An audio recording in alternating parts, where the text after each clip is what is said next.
A i di cili është kurbani i parë në histori? Kur Zoti krijoi Adamin dhe Evën, ato ishin lakuriç dhe nuk kishin turp. Por pas mëkatit gjithçka ndryshoi, erdhi faji, erdhi turpi, erdhi ndarja dhe Zoti bëri diçka shumë domethënëse. Flijoi një kafshë dhe përdori lëkurën e saj për të mbuluar lakuriçsinë e tyre.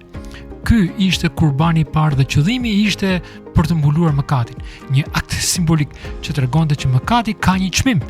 Shekuj më vonë, Abrahami ishte gati të flijonte të birin, por Perëndia ndaloi dhe i dha një dash në vend të tij. Dhe ky është një tregues, jo vetëm një provë besimi, por një shenjë, një sakrificë më të madhe që do të vinte. Dhe ajo erdhi. Shekuj më vonë, kur Gjon Pakzori pa Jezusin tha: "Ja, qengji i Perëndis që heq mëkatin e botës."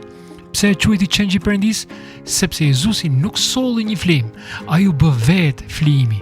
Ashtu si sakrifica në fillim që mbuloi mëkatin e Adamit, Jezusi mbulon mëkatin e kujdo që beson tek ai, jo për pak kohë, por për gjithmonë. Prandaj, krishterët nuk bëhen më kurban sepse sakrifica është bërë dhe është e mjaftueshme për të gjithë. A e ke pranuar ti kurbanin që Perëndia dha për ty? Më shkruaj më poshtë. Zoti të bekoft.